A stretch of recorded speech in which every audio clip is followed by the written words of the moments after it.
हल्की धुंध पूरे शहर को अपने आगोश में लिए हुए थी। एक बूढ़ा भिक्षुक बाबा, सफेद दाढ़ी और मैले कुचैले कपड़े पहने, हर रोज की तरह दरवाजे दरवाजे जाकर भीख मांग रहा था। उसके कांपते होंठ कुछ बुदबुदाते रहते। भगवान भला करें, जो देगा उसकी झोली भर दूं। लेकिन उसकी आंखों में जो भिक्षा की लाचारी होनी चाहिए थी वह नहीं थी। उसकी निगाहें कुछ और तलाश रही थी। नई लड़की, नई हसरत। इसी मोहल्ले में एक नया परिवार आकर बसा था।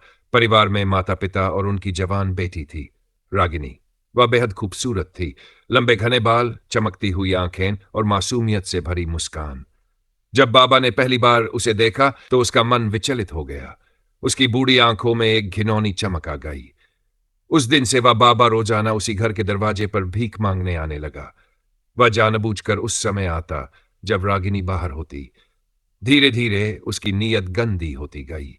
एक दिन उसने कुटिल योजना बनाई। वह दरवाजे के बाहर बैठा और जोर जोर से कराहने लगा। रागिनी की मां ने जब सुना तो दरवाजा खोलकर पूछा, बाबा क्या हुआ? बेटी, बहुत तकलीफ में हूं, कुछ खाने को दे दो, बाबा ने कांपती आवाज में कहा। रागिनी उस समय पास में ही खड़ी थी। उसने झोले से रोटियां निकालकर बाबा को दे दी। बाबा ने थाली लेते हुए रागिनी की ओर देखा और मुस्कुरा दिया, एक अजीब भयावह मुस्कान। उसकी मां को यह सामान्य बात लगी, लेकिन रागिनी को वह मुस्कान कुछ अजीब लगी। रागिनी के सपनों में डरावनी परछाया। उसी रात जब रागिनी सोने गई तो उसे अजीब अजीब सपने आने लगे। उसने खुद को एक अंधेरे कमरे में पाया। सामने वही भिक्षुक बाबा खड़ा था, लेकिन अब वह किसी इंसान जैसा नहीं लग रहा था। उसकी आंखें खो चुकी थी और उसकी हड्डी जैसी उंगलियां उसकी ओर बढ़ रही थी।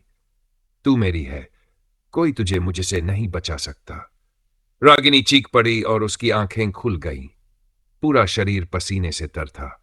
सुबह उसने मां को यह सब बताया, लेकिन मां ने इसे सिर्फ एक बुरा सपना समझा।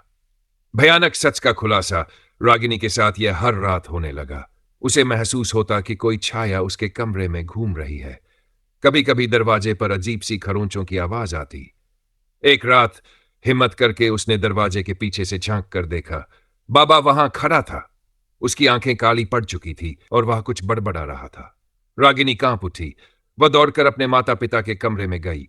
जब पिता ने दरवाजा खोला तो बाहर कोई नहीं था। एक पुराना रहस्य। अगले दिन पड़ोसी दादी ने यह सब सुना तो बोली, यह बाबा साधारण भिखारी नहीं है बेटी, यह आदमी नहीं, एक मरा हुआ आत्मा है। क्या? रागिनी का दिल धड़क उठा। दादी ने बताया कि वर्षों पहले यह बाबा इसी इलाके में रहता था। वह एक तांत्रिक था जिसने कई लड़कियों की बलि चढ़ाई थी। लेकिन जब लोगों को यह पता चला तो भीड़ ने उसे जिंदा जला दिया। लेकिन इसकी आत्मा शांति नहीं पा सकी। यह आज भी जवान लड़कियों को पाने के लिए भटकता रहता है। अंतिम रात का आतंक। रागिनी और उसके माता पिता बहुत डर चुके थे। उन्होंने सोचा कि अगली सुबह किसी तांत्रिक से उपाय पूछेंगे, लेकिन वह रात बहुत लंबी थी। आधी रात को रागिनी की आंख खुली। दरवाजा अपने आप खुल रहा था और अंदर वही बाबा खड़ा था, लेकिन अब उसका शरीर और भी विकृत हो चुका था।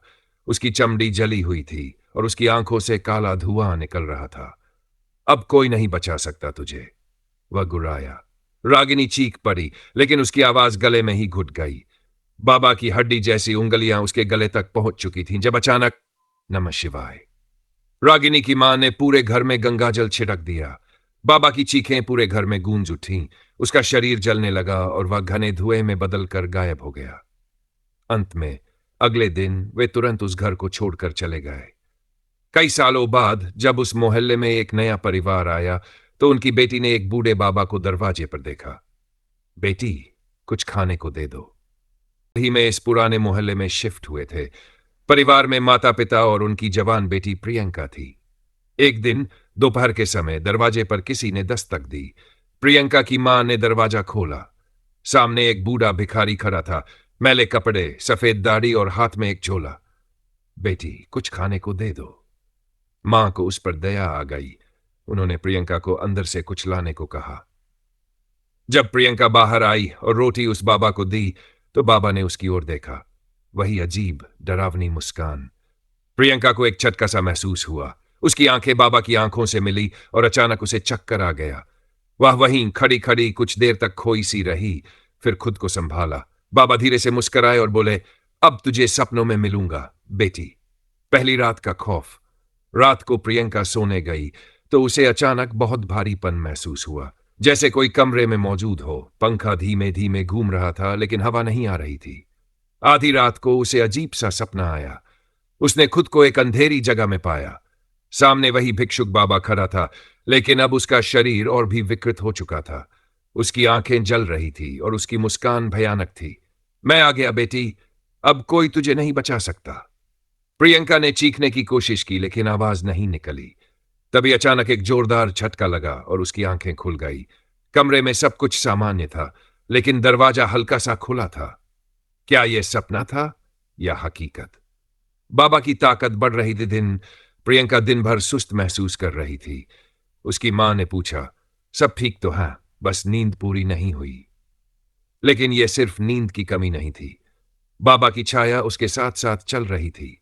उस रात जब प्रियंका ने शीशे में खुद को देखा तो उसे अपना चेहरा अजीब लगा।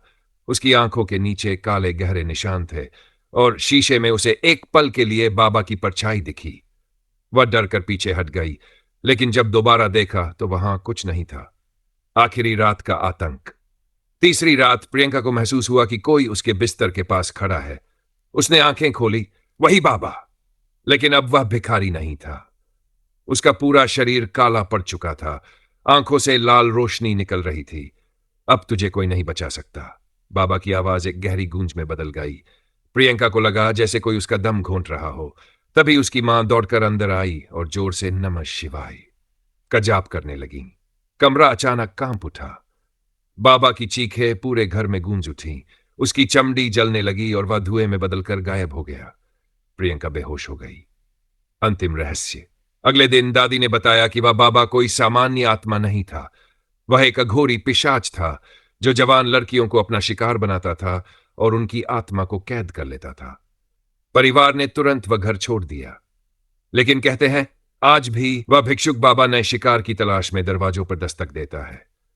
अगर तुमने कभी किसी भिखारी की आंखों में अजीब चमक देखी हो तो सावधान रहना, हो सकता है वह वही हो।